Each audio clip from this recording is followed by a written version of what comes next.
عزیزان گرامی وقار، آج کئی اہم صورتوں کی تلاوت ہماری ہوئی ہے، جس میں شروع میں ہی ہم نے سورہ مجادلہ کی تلاوت کی۔ مجادلہ کہتے ہیں بحث کرنا، ایک دوسرے سے آپس میں بحث کرنا۔ در حقیقت یہ ایک صحابیہ تھیں جن کے گھر میں کچھ معاملات ہوئے تھے۔ مطلب یہ تھا کہ ان کے شوہر نے ان کو یوں کہہ دیا تھا کہ تو میرے لیے میری ماں کی طرح ہے۔ اس کو زہار کہتے ہیں۔ ایک ہوتی ہے طلاق اور ایک ہے زہار۔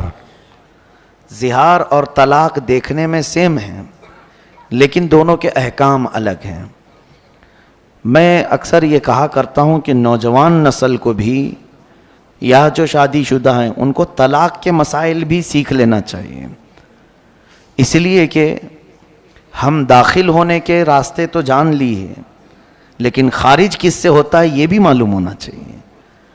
مثال کے طور پر کسی جگہ آپ انٹر ہو رہے ہیں تو آپ کو یہ بھی معلوم ہونا چاہیے کہ ایگزٹ کہاں سے ہے۔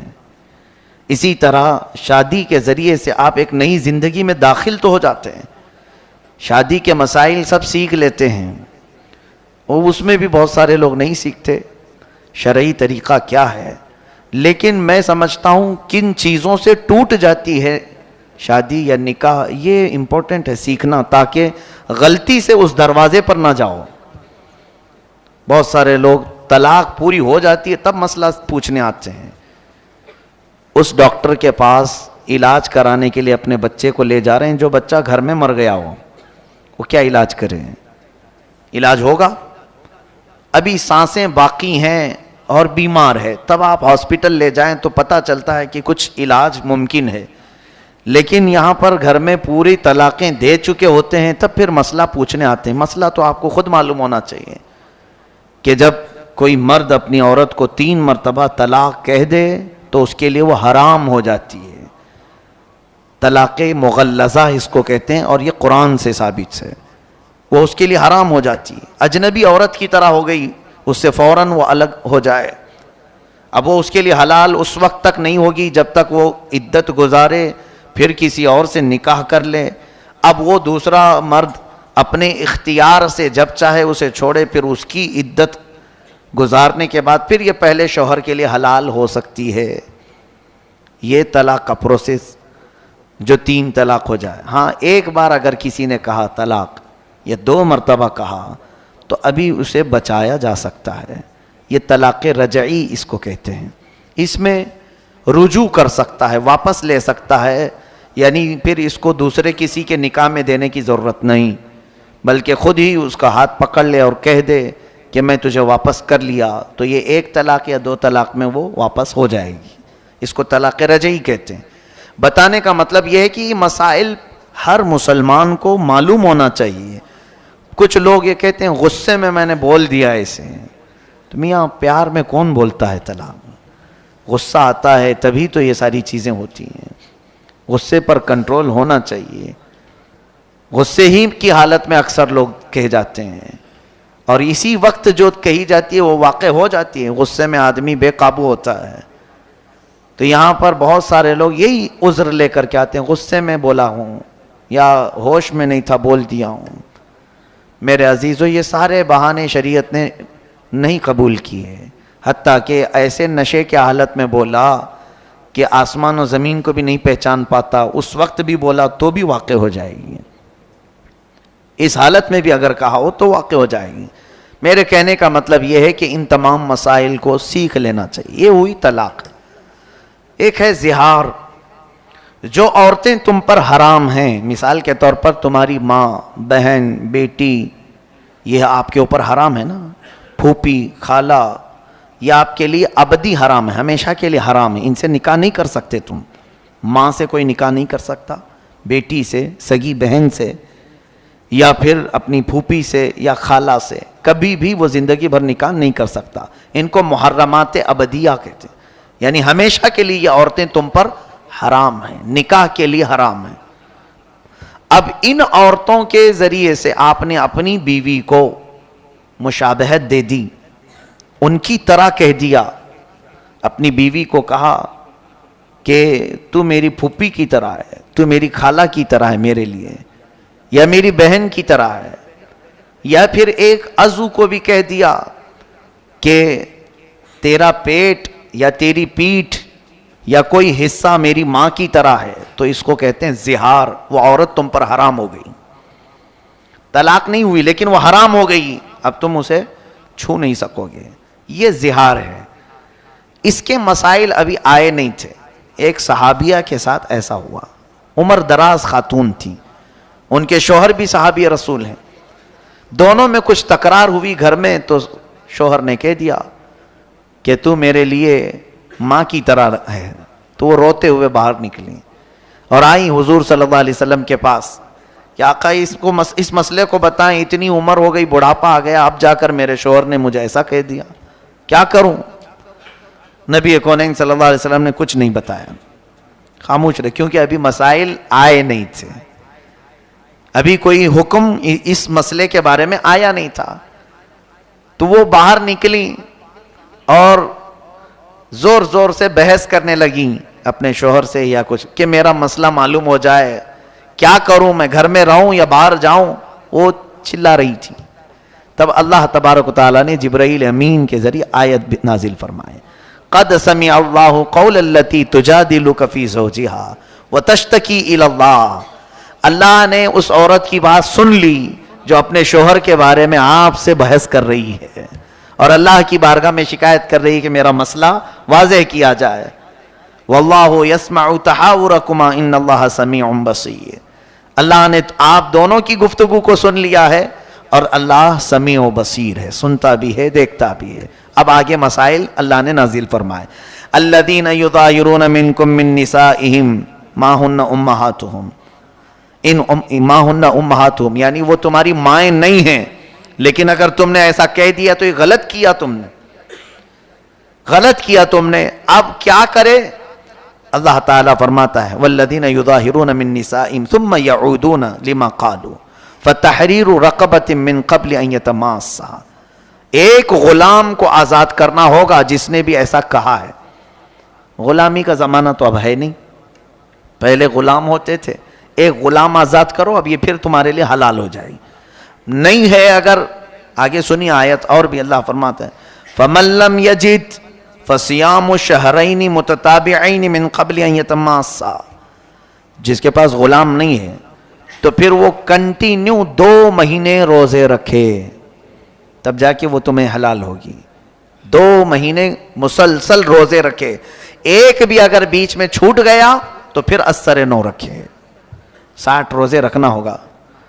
شہرین متتابعین, اللہ نے فرمایا 2 کنٹینیو روزوں, 2 مہینوں کو روزے کی حالت میں گزارنا ہوگا, لیکن اتنے دنوں تک عورت کو چھو نہیں سکتے, وہ تمہارے لیے حرام ہے.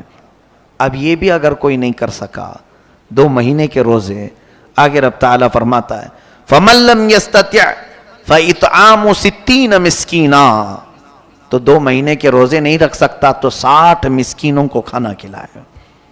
وہ ایک ٹائم پہ کھلائے یا ایک مسکین کو 60 دن کھلائے, دونوں صورتیں ہیں. اب یہ 60 مسکینوں کو کھانا کھلانے کے بعد پھر تمہاری بیوی تمہارے لیے حلال ہوگی. طلاق کا پروسیجر الگ ہے اور اس کا الگ ہے. یہ زہار کہتے ہیں. یہ زہار کے مسائل شروع پارے میں ہی بیان ہوئے, لیکن خبردار اے میرے عزیزو, کچھ لوگ یہ زہار کو یا طلاق کو گالی سمجھتے ہیں. گالی دینا یعنی عورت کو کیوں بھائی طلاق کیوں کہا, گالی دینے کے لیے کہہ دیا. یہ گالی نہیں, گولی ہے, نکل جاتی ہے. گالی اس طرح سے نہیں ہوتی, اور در حقیقت اسلام میں گالی حرام ہے. ہاں, ڈانٹنے کی نیت سے تم کچھ اور الفاظ استعمال کر سکتے ہیں, اس کو کسی بھی طرح سے آپ ڈانٹ سکتے ہوں تو دوسرے الفاظ میں ڈانٹیں, لیکن یہ الفاظ طلاق کے یا زہار کے ہرگز نہ بولیں. کبھی بھی اپنی عورتوں کو کسی نے اگر یہ الفاظ استعمال کر لیے کہ تو میرے لیے میری ماں کی طرح ہے, میری بہن کی طرح ہے, میری بیٹی کی طرح ہے, تو میرے لیے میری پھوپھی کی طرح ہے, میری خالہ کی طرح ہے, تو یہ الفاظ جو ہیں زہار کے ہیں, عورت اس پر حرام ہو جاتی ہے. پھر اگر حلال کرنا ہے واپس اپنی عورت کو تو کنٹینیو 2 مہینے کے روزے رکھے, یا تو پھر 60 مسکینوں کو کھانا کھلائے، تب وہ عورت حلال ہوگی۔ تو اس سے اندازہ کیجئے کہ ہمارے یہ خانگی جو مسائل ہیں، ازدواجی زندگی کے جو مسائل ہیں، یہ سیکھنا کتنا ضروری ہے۔ کیا ان مسائل سے سارے لوگ واقف ہیں؟ کیا یہ سارے لوگ جانتے ہیں زہار کیا ہوتا ہے؟ کیوں نہیں سیکھے؟ قیامت کے دن اگر تم میں سے کسی کے ساتھ ایسا معاملہ ہو گیا اور پکڑے گئے، اللہ تبارک و تعالیٰ نے پوچھا کہ تو اپنی بیوی کے ساتھ زہار کیا تھا پھر بھی ایسی زندگی گزارتا رہا، رب تبارک و تعالیٰ کی بارگاہ میں اگر کسی نے یہ کہا کہ مولا مجھے معلوم نہیں تھا، تو دو پکڑ ہوگی۔ سیکھا کیوں نہیں، اس پر بھی مار پڑے گی، اور کیا کیوں، اس پر الگ سزا ہوگی۔ جو انجانے میں گناہ کرتا ہے اس کی 2 سزا ہیں، اور ایک نہ سیکھنے کا، کیونکہ اللہ نے فرمایا کہ تمہارے لیے کیا نبی کا حکم نہیں آیا تھا، طلب العلم فریضۃ علی کل مسلم و مسلمہ، ہر مسلمان مرد اور عورت پر اتنا علم سیکھنا فرض ہے جس سے وہ اسلامی زندگی گزار سکے۔ یہ علم تو ہر ایک مسلمان پر فرض تھا، تم نے نہیں سیکھا، یہ غلطی تمہاری ہے۔ تو دو سزائیں ہیں وہاں پر، ایک نہ جاننے کی سزا اور ایک گناہ کرنے کی سزا۔ اسی لیے میرے عزیزوں، ان مسائل کو باریکی کے ساتھ یاد کر لو۔ آج لوگ بڑے بڑے ڈسکشن میں رہتے ہیں، انٹرنیٹ پر مناظرے کرتے رہتے ہیں، اور وہ بھی جس سے ان کا حاصل ہی نہیں، کچھ ضرورت نہیں ہے، ایسی چیزیں پوچھتے رہتے ہیں، تاریخ کی باتیں۔ حضرت موسیٰ علیہ السلام ناشتے میں کیا کھاتے تھے، حضرت عیسیٰ علیہ السلام کا گھر کیسا تھا، حضرت ابراہیم علیہ السلام کس وطن میں رہتے تھے، یہ تاریخی انفارمیشن ہے۔ تم یہ پوچھو کہ کون سی چیز میرے لیے حلال ہے اور کون سی چیز میرے لیے حرام ہے۔ کمائی کے معاملات میں، کھانے پینے کے معاملات میں، گھریلو زندگی کے معاملات میں، نماز کے مسائل، وضو کے مسائل، یہ تمام چیزیں چھوڑ دیا، اور پھر انٹرنیٹ میں لا یعنی چیزیں جس سے اس کا یعنی عملی زندگی میں کوئی تعلق نہیں ہے، ایسے مسائل میں یہ پڑ گئے ہیں۔ اور اسی وجہ سے آج دیکھیں وہ لوگ اپنے ہاتھ میں قلم اور فتویٰ لے کر کے گھوم رہے ہیں جن کو ابھی استنجا کے مسئلے بھی نہیں معلوم، اور وہ بڑے بڑے لوگوں کے ایمان ناپ رہے ہیں کہ یہ مسلمان ہے کہ یہ کافر ہے، یہ دائرہ اسلام سے نکلا ہوا ہے، خود کو یہ نہیں معلوم کہ ابھی میں اسلام پر پورا قائم ہوا کہ نہیں ہوا۔ میرے عزیزوں، آج کے دور میں جتنی چیزیں آپ کو سیکھنا ضروری ہے، ان تمام چیزوں کی طرف دوڑو۔ زندگی بہت تیزی سے نکلتی جا رہی ہے، جو ضروری مسائل ہیں ان سب کو کسی نہ کسی ذریعے سے سیکھو، علمی محفلوں میں بیٹھو یا علماء کی صحبت اختیار کرو۔ کیا علماء صرف تعویذ گنڈے کے لیے ہی ہیں؟ دھاگے دم درود اسی کے لیے ہیں علماء؟ بچے بیمار ہوں، گھر میں مصیبت ہو، اسی لیے علماء ہیں؟ علماء کرام کے پاس آپ زیادہ سے زیادہ علم سیکھنے کے لیے وقت گزارو۔ کئی چیزیں میں دیکھتا رہتا ہوں، علماء کا کام کیا ہے، ہم بھی اس دور سے گزر رہے ہیں، لوگوں نے ان کو کیا چیز بنا رکھا ہے۔ اگر کچھ اچھے لوگ ہیں، مؤدب لوگ ہیں، آتے بھی ہیں، تو وہ اپنی ضروریات کے اعتبار سے بیمار ہے۔ میں یہ منع نہیں کر رہا ہوں، ٹھیک ہے، اس کے ساتھ کچھ اور بھی چیزیں ہیں، کچھ محفلیں ہیں، علمی محفلیں، اس میں کیوں نہیں حاضر ہوتے؟ اپنے بیمار بچوں کو لے کر کے آتے ہیں۔ 2 طرح کے لوگ آتے ہیں، یا تو پھر دعا کروانے کے لیے، یا تو پھر لوگوں کی غیبت کرنے کے لیے۔ 2 طرح کے لوگ علماء کے پاس آتے ہیں، بیٹھ جائیں اور سارے لوگوں کی غیبت چھیڑ دیں، فلاں کیا کر رہے تھے، وہ یہ کر رہے تھے، وہاں ایسا چل رہا تھا۔ خود بھی گنہگار ہوتے ہیں اور علماء کرام کو بھی ایسی غیبت میں مبتلا کر جاتے ہیں۔ ایسے حالات سے گزرتے رہتے ہیں، ہم دیکھتے ہیں۔ میرے عزیزو، یہ علم سیکھنے کا موقع آپ کے پاس اگر مل گیا ہے علماء کے ذریعے سے تو زیادہ حاصل کر لو۔ سیدنا امیر حمزہ رضی اللہ تعالیٰ عنہ، سیدنا عمر فاروق رضی اللہ تعالیٰ عنہ فرماتے ہیں کہ ہم کو سورہ بقرہ سیکھنے میں 12 سال لگ گئے۔ 2.5 پارے کی سورہ ہے۔ کون؟ امیر المومنین عمر ابن خطاب رضی اللہ تعالیٰ عنہ۔ سورہ بقرہ سمجھنے، تفہیم، اس کی تمام چیزوں کو معلوم کرنے میں مجھے 12 سال لگ گئے۔ اور خود میرے آقا صلی اللہ علیہ وسلم سورہ ہود کے بارے میں فرماتے ہیں کہ سورہ ہود نے مجھے بوڑھا کر دیا، اور ہم ہیں کہ چھونا بھی نہیں چاہتے، قاعدے قوانین معلوم بھی نہیں کرنا چاہتے۔ ہو سکتا ہے کچھ علماء تھوڑی دیر کے لیے ناراض ہو جائیں آپ کے پوچھنے کے طریقے سے، لیکن چھوڑو مت۔ ہو سکتا ہے کوئی جھڑک دے، لیکن چھوڑو مت، پھر حاصل کرتے ہی رہ جاؤ، لگے رہو۔